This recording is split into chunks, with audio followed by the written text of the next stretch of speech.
வழக்கு போடுவாங்களே sir, road show போகக்கூடாது, 500 பேர் தான் கூட்டிட்டு போனோம், அங்க திரண்டது என்னமோ லட்சக்கணக்கான மக்கள்னு நீங்களே சொல்றீங்க. அதுக்கப்புறம் வந்து பெரிய கூட்டம். ஸோ காவல்துறையும் சரி, ஆளும் அரசும் சரி, இவர் மேல வழக்கு போட்டா? வழக்கெல்லாம் போடட்டுங்க. என்ன, அவர்கள் மாட்ட ஒரு முதல் தகவல் அறிக்கையில் பதிவு பண்ணட்டும், அதை பற்றி கவலை இல்லை. ஆனால் என்ன, அடுத்தடுத்து தடை பண்ணா? அப்படி அவங்க பண்ணினாங்கன்னா அது நீதிமன்றம் பதில் சொல்லும், மக்கள் மன்றம் பெரிய அளவுக்கு பதில் சொல்லிடும். சரி சரி. மக்கள் மன்றம் எந்த அளவுக்கு கொந்தளிக்கிறது என்பதற்குத்தான் இதெல்லாம் எடுத்துக்காட்டு. ஓகே.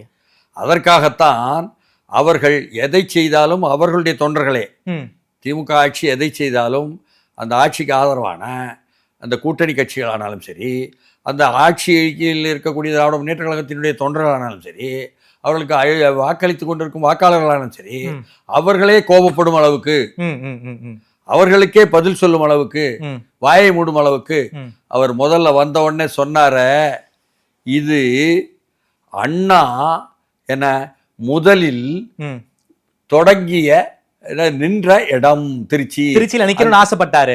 அதனாலதான் நான் திருச்சிக்கு வந்திருக்கேன். ஓகே. அப்படிப்பட்ட முக்கிய இடம். அதே போல எம்ஜிஆர் முதல் மாநாட்டையும் நடத்தினாரு. எம்ஜிஆர், அதாவது பெரியார் அண்ணா சந்திப்பு திருச்சியில தான் நடந்துச்சு. பெரியார் வாழ்ந்த இடம் திருச்சி. ஆமா.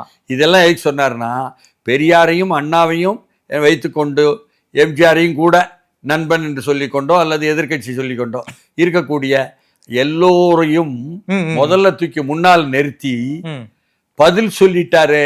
அதனால இவருடைய வருகையை மறுக்க முடியாத அளவுக்கு ஒண்ணு. சார், இந்த திராவிட கட்சிகள் சொல்லுவாங்க சார், திருச்சி மாநாடு திருப்புமுனை ஏற்படுத்தும்னு சொல்லுவாங்க. இது சொல்லிட்டாரு. திருச்சி விஜய்க்கு திருப்புமுனை ஏற்படுத்தி சொல்லிட்டாரு. திருப்புமுனை. ஆமா.